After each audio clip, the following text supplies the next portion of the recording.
لو تناهيتم إلى سر الحياة وصنعتم كائنا حيا نرى. مولانا تھانوی رحمہ اللہ کے پاس ایک ہندو آیا نا اور کہنے لگا, ایک اعتراض کیا ہندو پنڈت نے کہ آپ جب بولتے ہو تو کس سے بولتے ہو؟ انہوں نے کہا میں زبان سے بولتا ہوں. دیکھتے ہو تو کہاں سے دیکھتے ہو؟ انہوں نے کہا میں آنکھ سے دیکھتا ہوں. سنتے ہو تو کہاں سے سنتے ہو؟ انہوں نے کہا میں کان سے سنتا ہوں. تو کہا اللہ بھی سنتا ہے نا؟ مولوی تھانوی نے فرمایا ہاں سنتا ہے. اللہ بھی بولتا ہے نا؟ ہاں جی بولتا ہے, اللہ کلام کرتا ہے. تو کہا کہ اس کا مطلب اللہ کے بھی پارٹس ہیں, پھر اللہ کی بھی زبان ہے, اللہ کے بھی کان ہے, اللہ کی بھی آنکھ ہے, کیا خیال ہے؟ تو یہ تو اللہ کو مشابہ بنا دیا نا انسانوں کے. تو پنڈت نے کہا اس کا کیا جواب ہے؟ اس کا مطلب اگر دیکھتا ہے تو آنکھ بھی, اللہ کی بھی پھر آنکھیں ہیں نا. جب اللہ کلام کرتا ہے اس کا مطلب اللہ کی بھی زبان ہے, جبکہ ہم کیا کہتے ہیں؟ اللہ ما وراء العقل ہے.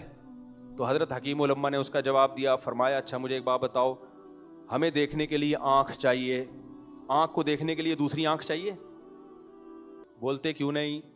ہمیں بولنے کے لیے زبان چاہیے, تو زبان کو بولنے کے لیے الگ سے کوئی اور زبان چاہیے؟ ہمیں سننے کے لیے کان چاہیے, کان کو سننے کے لیے کچھ چاہیے؟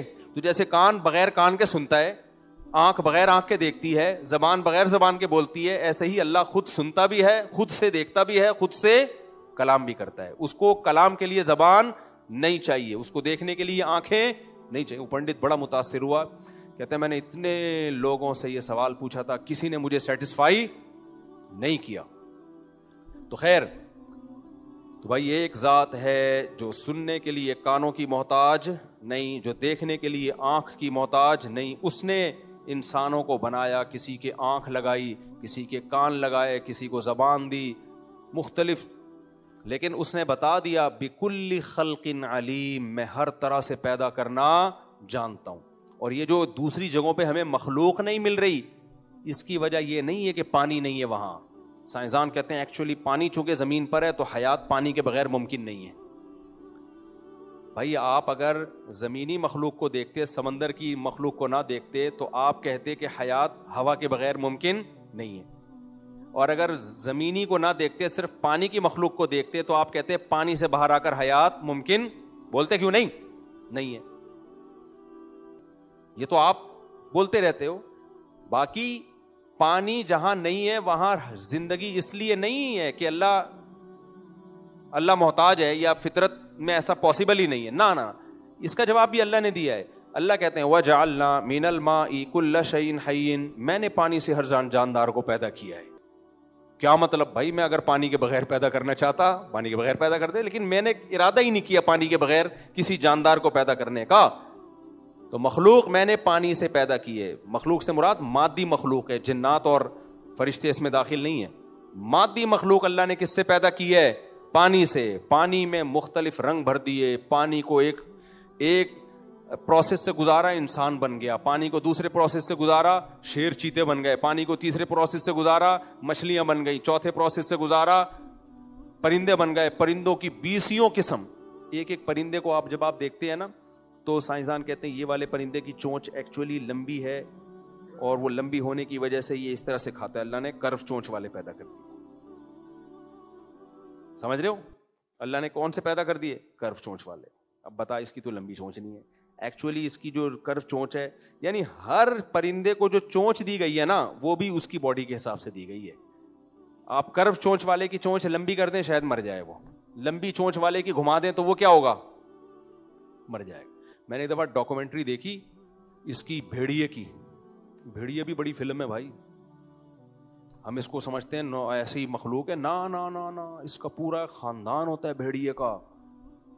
آپ اس پہ جو بی بی سی کی ڈاکومنٹریز دیکھا کریں, بی بی سی کی ڈاکومنٹریز بڑی خاندانی ہوتی ہیں, بہت محنت کر کے وہ ڈاکومنٹریز بناتے ہیں.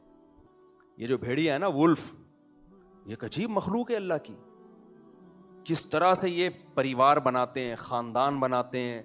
آج گوروں کا خاندانی سسٹم تباہ ہو گیا, وہ ایوالو نہیں ہو رہے, کیونکہ اللہ نے ان کو اپنے حال پہ چھوڑ دیا. تمہیں پیغمبر سمجھائیں گے, پیغمبروں کی تعلیمات پہ عمل نہیں کرو گے, تمہارا فیملی سسٹم تباہ. جانوروں کا تباہ نہیں ہوا. سمجھ میں آ رہی ہے بات؟ تو یہ کیا بات ہے کہ وہ خود بخود ہو گئے؟ بھائی خود نہیں ہوئے, وہ اللہ نے ان کو یہ نظام دیا ہے جس سے وہ تبدیل نہیں ہو سکتے.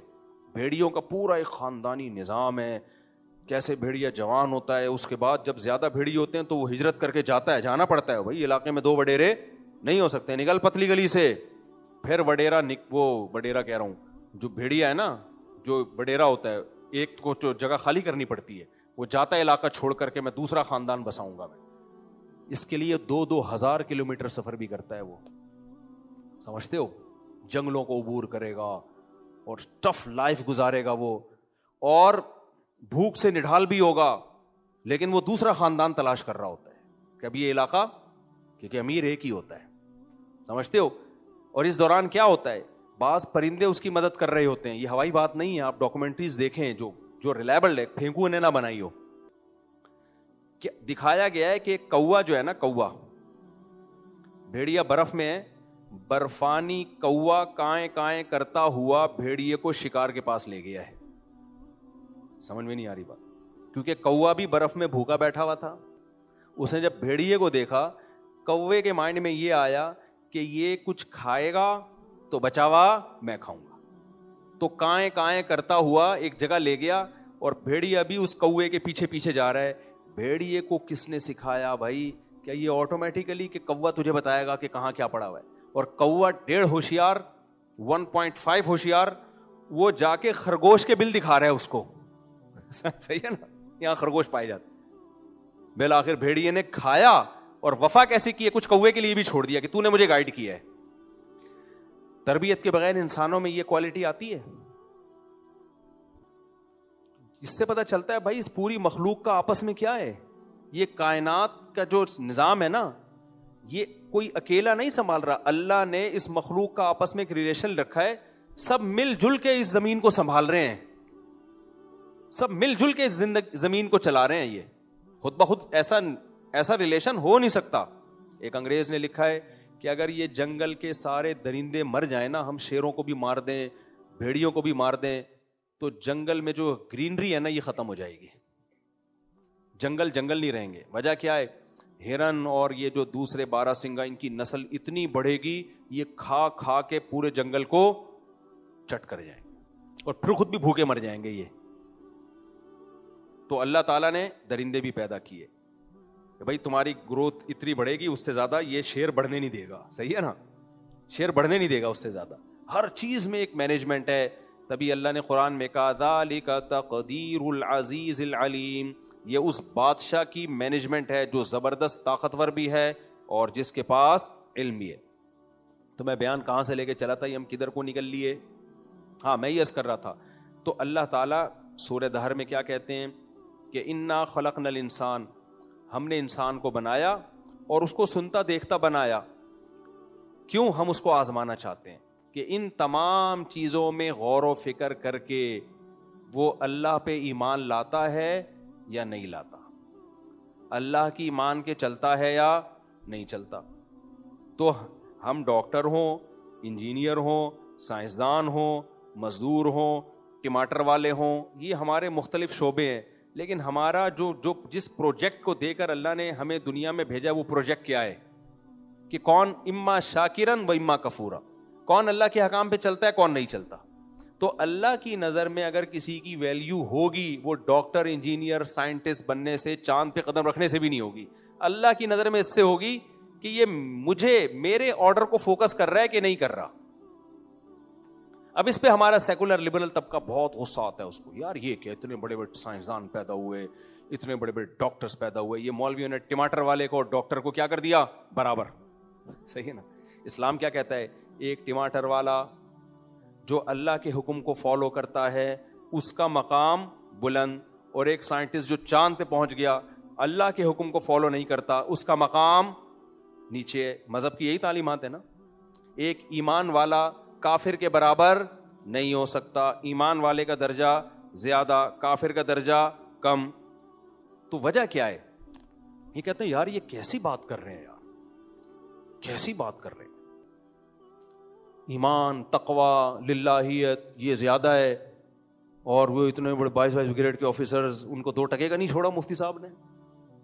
بھائی بات یہ ہے کہ آپ جس پیمانے سے ناپ رہے ہو نا, وہ پیمانہ ہی غلط ہے.